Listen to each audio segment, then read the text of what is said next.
This video is sponsored by Amaze. Costco is one of the largest retailers in the world, worth an estimated $137 billion. It's been reported that members could find better deals at Costco than on Amazon, 80% of the time, and that its Kirkland products can be compared to high-quality brands as opposed to regular ones.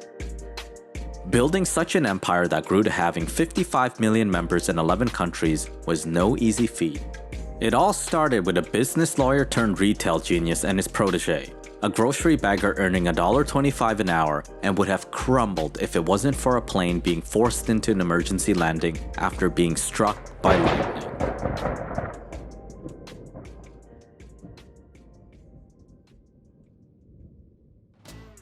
Before we get into the next part of the story, our team would like to quickly thank our sponsor, Amaze, a fundraising company that gives the chance to win life-changing prizes while also empowering world-changing nonprofits.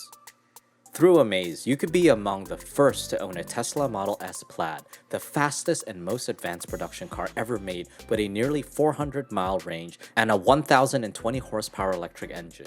The Tesla Model S Plaid also has an acceleration of 0 to 60 in 1.9 seconds, top speed of 200 miles per hour, and comes with these special features: 17-inch cinematic display, new yoke-style steering wheel, 21-inch wheels, panoramic glass roof, in-car gaming from any seat, 960-watt audio system with active noise cancelling, and more. Plus, taxes and shipping are included for US winners. By entering, you'll be supporting Reverb, a charity that partners with musicians, festivals, and venues to reduce the environmental impact of concerts. Their work makes a real positive difference for the environment, including eliminating over 3 million single-use plastic water bottles at concerts through providing free reusable bottles and water refill stations. To potentially win a Tesla Model S Plaid and support Reverb, a great cause, go to amaze.com/hook.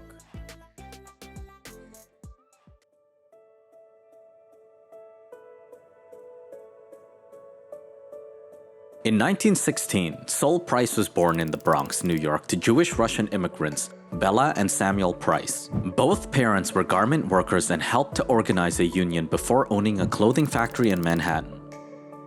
Later, the family moved to San Diego since Samuel contracted tuberculosis and his doctor advised him to move somewhere warm. There, Sol attended San Diego High School and then enrolled in the University of Southern California to pursue his bachelor's in philosophy and a law degree. During Sol's first year in law school, his parents divorced. But in spite of the news, Sol managed to remain focused on his studies and become one of the top students in his class. After graduating, he worked as an attorney for the city of Oildale and then for the office of Weinberger and Miller, where he was given the opportunity to represent small business owners.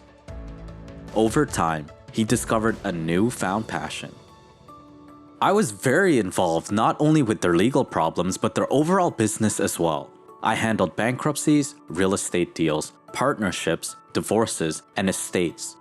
Over a period of time, I really learned far more from my clients than I ever learned in law school, and because I involved myself so deeply, I began to accumulate the knowledge and interest in business.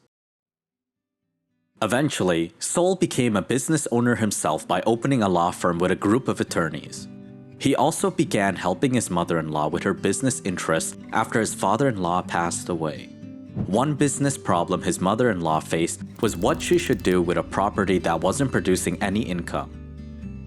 Sol convinced her to trade the property for a warehouse building and gave his word that he would help her find a tenant.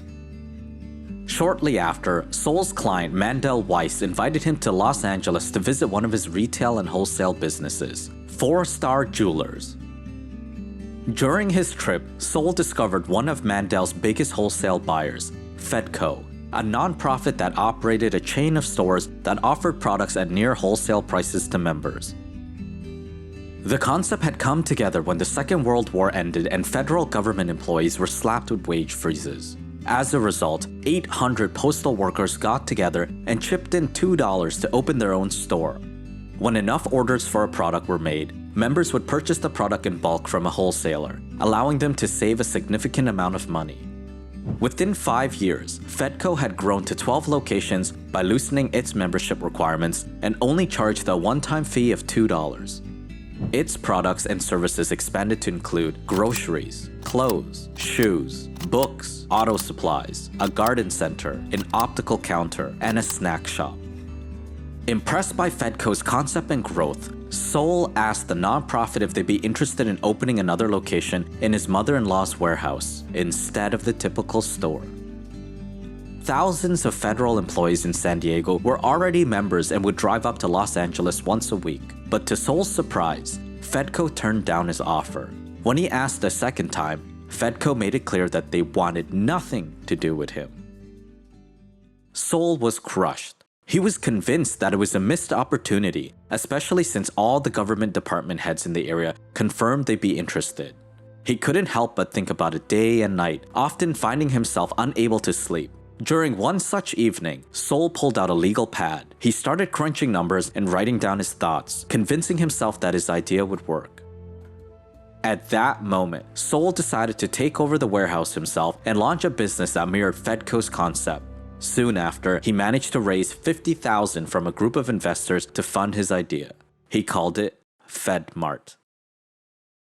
1 year later, FedMart launched, offering memberships to federal employees and veterans for a one-time fee of $2. Since FedMart was a business instead of a nonprofit that began with hundreds of members like Fedco, Sol established a philosophy that focused on building long-term relationships with members built on loyalty and trust. FedMart strived to offer members the lowest prices for high-quality products through keeping overhead to a minimum, such as no paid advertising, limited inventory, and not accepting credit cards. FedMart also gave members full refunds with no questions asked. At the time, FedMart's practices were unheard of since fair trade laws gave manufacturers the right to set and enforce minimum prices for their products. As a result, retailers set high prices when selling their products to cover costs associated with advertising, inventory, credit card fees, and delivery. When FedMart first opened, it offered mattresses, clothing, luggage, furniture, hardware, housewares, sporting goods, appliances, cigarettes, and liquor. But after just a few months, it expanded its products and services to include packaged food, in-house brands, and a full-service gas station. By the end of the year, FedMart brought in $4.5 million, 3 times more than the number that Sol and his investors had projected. In the coming years, FedMart became even more successful and seemingly unstoppable, up until one of the world's richest men stepped in and wielded his power against Sol. School was never a priority for 17-year-old Jim Sinegal. He was shy, unfocused, and struggled to get good grades. By the time he was close to graduating high school, the state university system had little faith in him. If he wanted to pursue post-secondary, community college was the path he was advised to take. Following the system's advice, Jim enrolled in San Diego Junior College to study art. He enjoyed community college so much that he decided to stay longer than planned and obtain an Associates of Arts degree before transferring to San Diego State University. During his second year in community college, he worked odd jobs to pay for his tuition, waking up at 4 o'clock in the morning to pick up clothing off of Navy ships in San Diego's harbor. One day, Jim received an unexpected call from a friend who worked for FedMart. The store needed help putting away an unusual load of mattresses and were offering $1.25 per hour to anyone who could help. Jim decided to take the opportunity and headed over immediately. What was supposed to be a one-off gig turned into a new job of unloading mattresses and then bagging groceries. It wasn't that great of a job, but it was exciting. Sol was a major part of that excitement. At the time, Jim was thinking of pursuing law school after obtaining his Bachelor of Arts degree. But after working with Sol for several months, he had second thoughts. He grew an interest in business and aspired to be just like Sol, whose innovative ideas created a difference in San Diego's community. For example, when FedMart opened an in-store pharmacy, members could buy prescription medicines at lower prices than traditional pharmacies. Pharmacists were outraged that FedMart had disrupted their business and even made threats. But over time, they began to lower their prices too. Eventually, FedMart expanded to 13 locations and extended memberships to the public for $2 annually. Its success had such an impact in retail that it led to the launch of new stores that offered discount products to the public. Walmart, Kmart, and Target. Sam Walton, the founder of Walmart, openly admitted to using many of Seoul's ideas and even thanked Seoul for inspiring him to start Walmart.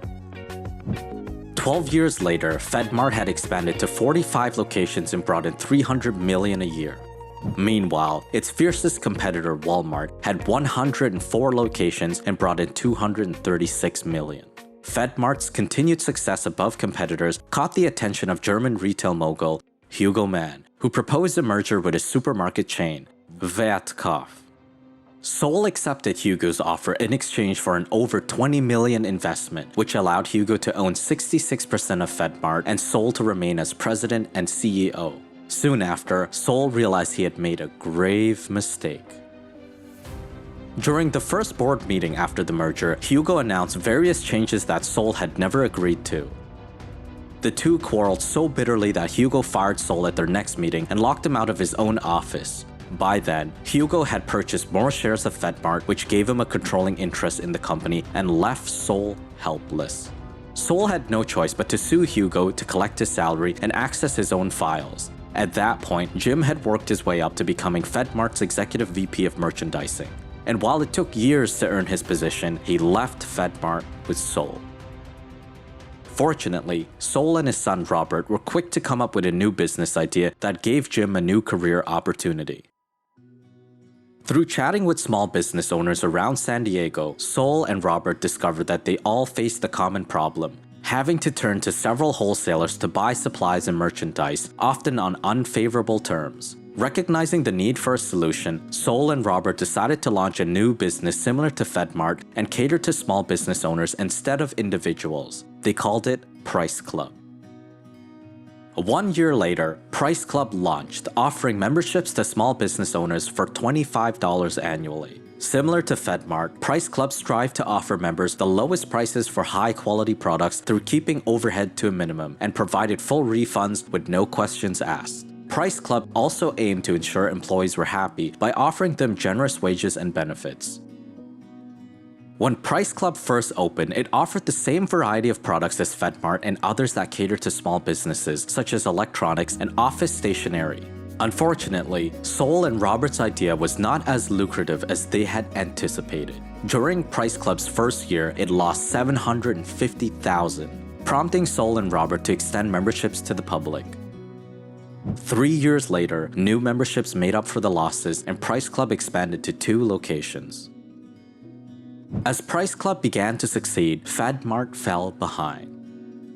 Hugo undertook a massive expansion program that led to many financial difficulties and ultimately going out of business, making Price Club become the only warehouse club left in America. But later that year, Walmart launched a direct competitor called Sam's Club. Unbeknownst to Seoul, Sam's Club would become the least of his worries.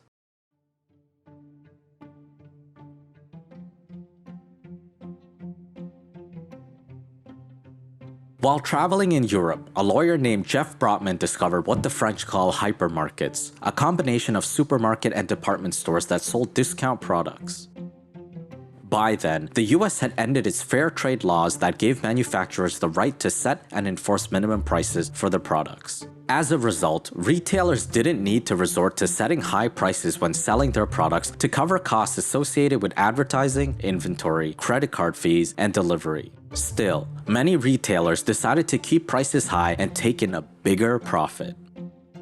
Knowing this, Jeff told his family about hypermarkets and commented that they would do well in the US. His father, Bernie, the owner of a retail chain called Seattle Knitting Mills, suggested that he pursue the idea. Jeff was hesitant, but after much convincing, he decided to take the risk. Afterward, he called his retail contacts to ask who could help him. One name kept coming up: Price Club's executive VP of merchandising, Jim Sinegal. After cold calling Jim, Jeff flew from Seattle to San Diego to pitch his idea of opening a hypermarket in the US. The two immediately hit it off and began making plans to launch what was eventually named Costco. Similar to Price Club, Costco would be built in a warehouse, extend memberships to the public, and strive to offer the lowest prices for high-quality products. But unlike its competitors, Costco would charge $35 annually, and in return, it would offer all kinds of brand-name electronics, food, books, clothing, housewares, and more. When Sol received the news, he was hurt, but didn't stop Jim from venturing on his own. To fund their plans for Costco, Jim and Jeff used their own money and credit, but it wasn't long until banks canceled their cards and hindered their plans. Fortunately, not long after, a near-fatal accident led to an unexpected offer. While Jeff was on a flight to Seattle, the plane was struck by lightning and had to make an emergency landing in San Francisco. Having to wait for the next flight for 4 hours, Jeff started chatting with a fellow passenger and even shared his plans for Costco. The man was intrigued and began to offer Jeff advice, and later, financing. That man was Fred Paulsell, a venture capitalist who was an early investor in Starbucks. With his backing, Jim and Jeff managed to raise $7.5 million to fund their plans for Costco. 1 year later, Costco launched in Seattle. Jim and Jeff had decided to open in the Northwest since it was one of the least competitive markets in the US. Still, business was slow and manufacturers refused to sell their products to them. Sony executives even barked that they would never work with them. Convinced that Costco would eventually succeed, Jeff, Jim, and their wives worked constantly, forcing them to be away from their children. Fortunately, after a few weeks, business did pick up and quickly grew, hitting $1.4 million in sales under 10 weeks. That same year, Costco expanded to 3 locations, and 2 years later, it went public and hit $1 billion in sales.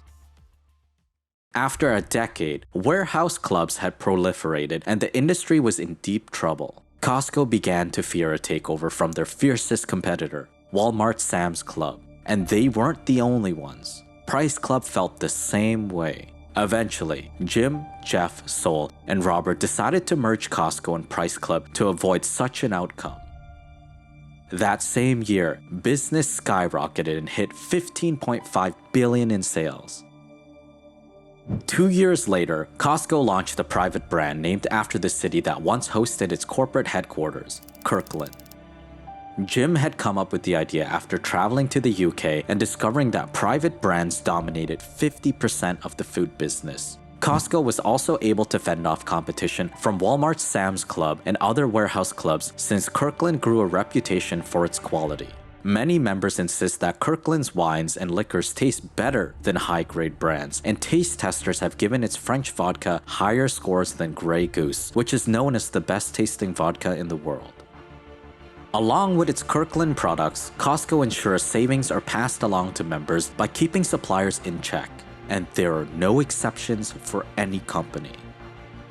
Once, Jim discovered that Starbucks did not lower its price for products supplied to Costco when there was a drop in coffee bean prices. And while Jim was friends with Starbucks' then CEO, Howard Schultz, Jim insisted that Starbucks adjust their prices. "Who do you think you are, the price police?" Howard questioned. Jim simply responded that he was. In the end, Starbucks relented. In spite of Costco's influence, success, and rising share price, Wall Street analysts began to criticize the company and even insisted business would go downhill unless they raised their prices, paid their employees less, or skimped on benefits. At the time, Costco marked up brand name products by no more than 14%. Meanwhile, supermarkets generally marked up products by 25% and department stores by 50% or more. In addition, Costco's average employee pay was 42% higher when compared to competitors, and its health plan was more generous than most retailers. They could probably get more money for a lot of items they sell, an analyst insisted. It's better to be an employee or a customer than a shareholder, another analyst complained. Amid the pressure, Jim, Jeff, Sol, and Robert refused to give in to demands and continued business as usual. On Wall Street, they're in the business of making money between now and next Thursday. I don't say that with any bitterness, but we can't take that view. We want to build a company that will still be here 50 and 60 years from now. Today, Costco has grown to offer more services including travel, optical, car services, and a food court, which offers a famously cheap hot dog combo. Costco has now 55 million members globally and earns most of its profits from membership fees, rather than the product it sells. But that doesn't mean members do not value its Kirkland products. Kirkland accounts for nearly 1/3 of Costco sales and is preferred by many above legacy brands such as Kraft Heinz. Kirkland was even said to be a dangerous retail competitor by Warren Buffett, one of the most successful investors of all time. And while many retailers have focused on their online presence, Costco remains unaffected by its biggest online competitor, Amazon. In fact, CNBC reported that members could find better deals at Costco than on Amazon, 80% of the time. Currently, Costco is one of the largest retailers in the world and is worth an estimated $137 billion. In an interview, Jim shared 2 pieces of advice that he would give to students who are thinking about starting a business. The first is, if you get involved in something that you're not passionate about, run. Don't walk to the fastest exit you can find. If you're not happy and you're not giving 100%, you're not doing yourself any good, and you're certainly not doing the organization any good. The second thing is to find a mentor. Find somebody who you really admire. All of us have had somebody who we truly admire, somebody who we've always thought had the right answer and handled every situation right like Sol Price. But guys like Sol aren't a dime a dozen. You're not going to find them on every street corner. Don't just hope it will happen. Seek it out and embrace it. This is the story of how a business lawyer turned retail genius and his protege redefined the American retail experience. For more inspiring stories and advice from today's most successful leaders, don't forget to subscribe to our channel.